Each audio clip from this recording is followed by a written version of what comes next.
Welcome to Keeping It Real, where we feature entrepreneurs who are passionate about their business and have participated in our guest blog, shareyourstories.online.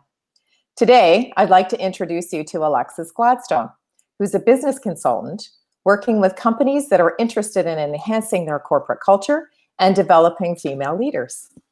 Welcome. Hello, how are you? I'm great. How are you? I'm good. So happy to be seeing your face. You know what? I'm super excited that you were able to spend some time with me today because I know that you have participated in our special column called Where Are They Now? And one of the things that we featured was this really great workshop that you offer. So why don't you tell us a little bit about that workshop? Oh, so you're talking about how to stand out without bragging. Isn't that cool? Yes, I love the name I of know. that. Yeah, that came about from some speaking that I did with some different women's groups. And what happened was one of the things I wanted to talk about was women in confidence and what can we do to boost our confidence. And I had come up with a handout to give them at the end, which was 20 ways to stand out without bragging. I just brainstormed, I did a little research, brainstormed a bunch of ideas of things that women can do because let's face it, a lot of us, when we were raised, we were told, do a good job, everybody's going to notice, you'll go be fine. And that's not what happens in the working world. You have to kind of raise the flag and say, hey, I'm here. So I came up with this list of 20 ways, things that people can do, whether you're in a corporation or there's ways to adapt them if you're an entrepreneur. And people have loved it. So I've turned that into a presentation and hopefully soon an ebook. That's, as you know, kind of on my list. That's fantastic. So tell me a little bit about your light bulb moment, because that was another thing that I was really interested in when I was reading your feature this morning. So tell us a little bit about how you made the transition from corporate to entrepreneur. Well, part of it was forced. My job was eliminated, as you know, I know a lot of people can relate to. And I was in order to try and just fill the time as I was job interviewing and talking with different organizations, I started doing consulting with a friend of mine. He had a consulting consortium, and I realized I really liked it. What I found was, it gave me some flexibility in my schedule and time, but it also allowed me to do the things and choose the things I loved doing and felt I was really good at and able to really make that difference versus always doing, what you're asked to do within a corporate job. So it was like, wow, I've had some great experiences inside organizations. I can take that experience and now I can give it to a larger, broader audience of clients. So that was it. Well, I think you're absolutely right. There's a lot of us who found ourselves in situations where, jobs were eliminated and we had to kind of reinvent ourselves. So what I find really interesting, though, is how do you sort of give yourself, you've got this wonderful workshop on confidence, you've made a transition from corporate to entrepreneurship. So tell us a little bit about what your typical entrepreneurial day is, because I love the idea of it being so flexible. Oh, typical. I don't know if is there a typical day when you're an entrepreneur? I don't really, know. come on, let's be real. So as part of my practice, I do a number of different things. I do speaking, I do coaching, I do consulting. So, pre-COVID, because we are in COVID times right now where things have been shut down, a typical day might be, I may start out by going to a client site and having some type of meetings for a project I'm working on. Usually that project has to do with some kind of a training strategy. In between, if I'm not at a client, I might be doing, even before everybody else was doing virtual, I was doing Zoom coaching because because some of my coaching clients are not local. And so we just started doing it via Zoom. And even some of my local ones, I live in Chicago where traffic can be a nightmare depending on what time of day you're trying to get somewhere, as it can in a lot of larger cities. So to save time, I've even been doing some of my local coaching clients virtually because it just saves us both time trying to find a place to meet. So, so I might be doing that. And I'm obviously going to be sitting at my desk at home, working on some project or working on some new training or whatever I might want to be doing. So it really varies. And that's what I love about it. I mean, I don't know, are you the same? Absolutely. I mean, that's one of the really wonderful things about, having a home office as well, is that you have that versatility to either engage with your customers or to do that admin work, or to just sort of take a walk or clear your head and have a chance to run some of those errands. So, I know, Alexis, you and I have had some conversations about that sort of balance between having a home office, being an entrepreneur, and trying to, be a friend, a family member, all of those great things. So, do you have any tips that you might be able to share with someone on how you try to sort of juggle that time? It's funny. Until actually everybody else was working from home, I actually really never tried to create much structure in how I did things. But it seemed like with everybody else doing it, I was like, I need to create some of my own structure because otherwise I could get sucked into everybody else's time. So I actually have really been very adamant with myself, because that's who I'm adamant with, blocking off time to when there's something I want to do specifically, like blocking off a time and not just saying, free time, but saying take a walk, or blocking off time and saying get up and stretch.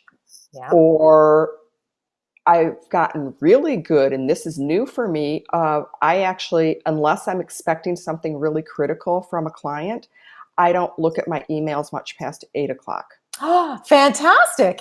And that's very new for me. So I'm proud of myself. Yeah, for sure. I mean, that's a great one of the problems that we all have when we have a home office is that we feel like we're on call 24/7, right? Because we want to be very responsive and providing the services to our clients, and we hate for them to be waiting any longer than we feel is necessary. So that's wonderful. That's a really great new development for you, and it's a great thing for us to all try and work into our daily routine. Well, and I think during these times, and even I know different parts of the country are reemerging at different rates. Yeah. I think self-care, whatever that is for you, is so critical right now. Yeah. So whether it's working out, walking, reading, meditating, whatever it is, but taking that break, because if you're a leader, you are not going to be good for your team if you're burnt out. That's so true. That's so true. And you and I have had some conversations about that because as one of those individuals who has suffered from corporate burnout twice, unfortunately, I didn't learn it the first time. I ended up falling into that trap the second time. That's really great advice for folks because, we're all trying to keep some sort of routine. And get dressed for work every day, and try to keep some sort of semblance of normalcy in what it is that we're doing every day. But I really love some of the things that you've incorporated, especially the no emails after 8 o'clock. That's a really great idea. Yeah, and it's really been helpful for me. I really find, because I don't go to bed with things on my mind. Right. Now, one of the things that you mentioned is technology. Now, have you found that in, say, the last few months, you've had to learn new things about technology or new platforms that you maybe didn't have exposure to before? Not yet, particularly. I was already using Zoom. So, and that's the one I just continued using. I mean, yes, every once in a while, there'll be something that somebody else will invite me onto, and I'll have to learn my way of maneuvering around. And I have been looking at some different, trying to look at some different apps and things to maybe help manage my day better. I know a lot of people use calendar apps for scheduling and things like that. Right. So I've looked at things, but I haven't pulled the trigger on anything yet. Well, Have you? it's a really great time to, as you say, do the investigative work, right? One of the things that I've done recently is engaged a virtual assistant. And so that's actually helped because she can do some of that research for me and then come with a list of advice. And then we kind of discuss the pros and cons before we actually implement. So that's been, and I'm just doing a new rebrand with a new logo and, a new website has been a wonderful way to incorporate some of that new technology as well. That's awesome.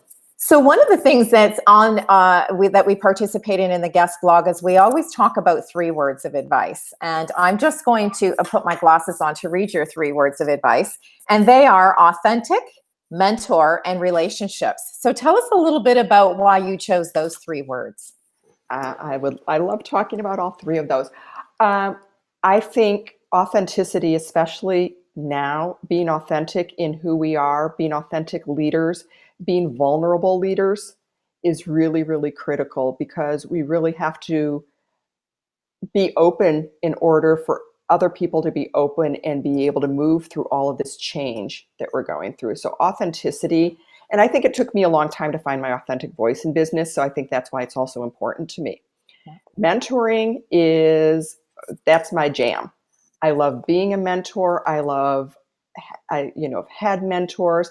I think everybody should be a mentor at some point in their careers. And some people are saying, you know what, I don't have time, and that's okay. But giving back, I mean, I was raised in a family of giving back, and there's nothing more expensive you can give back than your time. Mm-hmm.